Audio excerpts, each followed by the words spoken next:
RRI, Radio Tangga Bencana COVID-19. Selamat pagi Pater, salam sehat. Iya, selamat pagi Bu Femi. Selamat ya, salam sehat. Semoga sehat-sehat juga. Iya, bagaimana kabar Ledaro pagi hari ini Pater? Agak mendung, tapi kami semua senang ya. Karena 2 hari lalu kami baru mendapat SK dari Kementerian Pendidikan tentang ini pembukaan prodi baru dan juga perubahan institusi dari STFK menjadi IFTK. Oke. Nah, Telah Pater, berjuang selama 2 tahun. baik.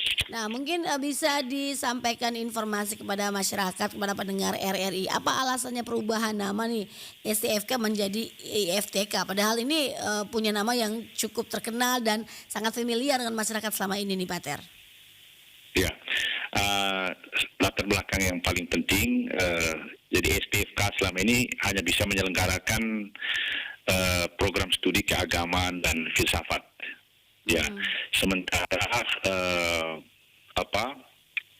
kami berusaha untuk membuka program studi baru, tidak hanya menyangkut persoalan teologis dan filsafat, tapi juga ilmu-ilmu sekular seperti kewirausahaan, bisnis, kemudian desain komunikasi visual, dan untuk agar kami bisa membuka prodi-prodi baru tersebut, maka perubahan institusi menjadi sebuah kewajiban dari segi peraturan pemerintah. Itu alasan mendasar kami kenapa kami mengubah dari STFK menjadi Institut Filsafat dan Teknologi Kreatif. Oke. Ini perjuangannya 2 tahun nih Pater ya, seperti yang disampaikan tadi. Ya, 2 tahun. Jadi 2 tahun lalu atau 3 tahun lalu kami merayakan 50 tahun berdirinya STFK. Artinya pada tahun 69 itu pemerintah mengakui secara resmi lembaga ini sebagai sebuah lembaga pendidikan publik. Dan pada perayaan itu salah satu cita-cita kami ialah memperluas STFK menjadi sebuah institut dan 10 tahun ke depan menjadi universitas kalau itu memang berhasil ya. Oke, ada tahapan-tahapan yang harus dilewati yang pada intinya ingin mencerdaskan masyarakat dan anak bangsa nih Pater ya. Iya, betul ya. Nah, 2 program studi ini yang dibuka baru ini, apa saja program studinya Pater? Kemudian mengapa memilih membuka prodi tersebut Pater? Ya, jadi ada 2 program studi baru yang mendapat isinan dari Kementerian Pendidikan, Kebudayaan, dan Riset dan Teknologi. Yang pertama itu program studi DKV, Desain Komunikasi Visual. Lalu yang kedua program studi kewirausahaan. Salah satu alasan mendasar ialah jadi kami sudah membuat studi kelayakan, dan sampai sekarang belum ada prodi ini di perguruan tinggi yang ada di NTT. Jadi ini prodi baru ya. Ini prodi baru. Jadi itu salah satu alasan mendasar. Kemudian yang kedua, 2 prodi ini diharapkan mampu menyiapkan anak-anak muda atau generasi muda ini asal NTT, tidak hanya untuk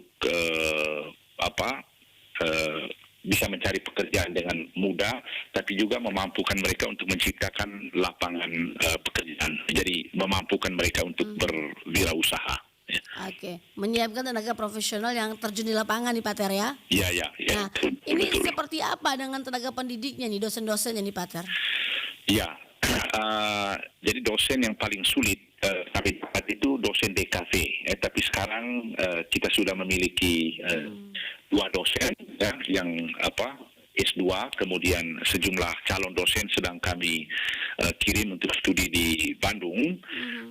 Lalu kami nanti akan bekerja sama juga dengan sejumlah perguruan tinggi untuk semester pertama atau 2 semester pertama. Kami bekerja sama untuk prodi DKV, kami bekerja sama dengan perguruan Universitas Petra di Surabaya, dan kami akan mendatangkan sejumlah dosen dari sana untuk 1 atau 2 semester pertama sampai kami memiliki dosen-dosen sendiri. Sedangkan untuk prodi wirausahaan kami sudah memiliki dosen sendiri. Oke. Jadi untuk dosen DKV ini masih menggunakan dosen terbang nih ceritanya Pater ya? Ya, dosen terbang, dan ada 2 dosen tetap yang kami sudah miliki. Oke. Ya.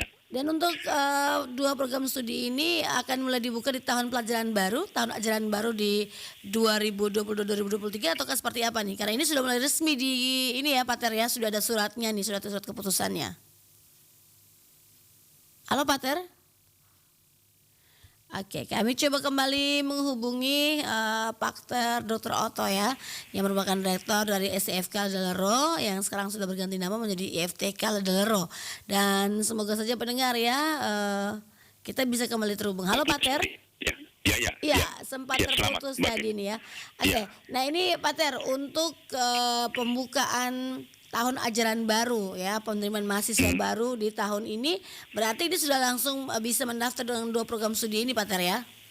Iya. Jadi kami mendapat, jadi SK-nya dikeluarkan tanggal 16 Juni yang lalu, tapi kami baru mendapat informasinya 2 hari lalu, dan siangnya langsung kami membuka pendaftaran. Jadi pendaftaran itu bisa diakses secara offline. Jadi anak-anak yang mau studi di sini tidak perlu datang ke Ledelero, tapi bisa mendaftarkan diri secara online. Jadi ada sistem yang sudah kami sebarkan kepada khalayak luas, dan perlu saya sampaikan juga bahwa biayanya itu sangat murah, sangat terjangkau, yakni 6 juta per tahun atau 3 juta per semester, dan anak-anak yang berprestasi nilainya baik itu kami bebaskan dari biaya kuliah. Oke, jadi ini memang memudahkan bagi calon mahasiswa dan mahasiswi baru ya. Kalau selama ini orang berpikir ketika berkuliah di STFK Ledelero itu menjadi rohaniwan ya, menjadi biarawan, tapi sekarang sudah terbuka untuk umum nih Pak Ter ya. Ya, betul. Betul. Meskipun sebenarnya sejak beberapa tahun terakhir sudah cukup banyak yang kuliah filsafat dan teologi di STFK Ledelero. Ya, bahkan perempuan juga sudah boleh kuliah di sini sejak saya kira 10 tahun terakhir. Baik. Nah, untuk perubahan bentuk nama dan juga kelembagaan nih dari STFK Ledelero menjadi IFTK Ledelero, seperti apa nih dukungan dari pemerintah setempat Pak Ter? Dukungan dari pemerintah setempat artinya mereka mendukung ya, dari Pemda provinsi, kemudian dari Pemda kabupaten, mereka mendukung sekurang-kurangnya tataran retorika mereka menyampaikan, mereka mendukung seluruh proses ini, dan masyarakat Sika, masyarakat NTT, dari respon yang saya dapat, kesan saya mereka juga sangat mendukung. Ya. Oke, jadi sampai saat ini sudah ada yang mendaftar nih Pak Ter ya?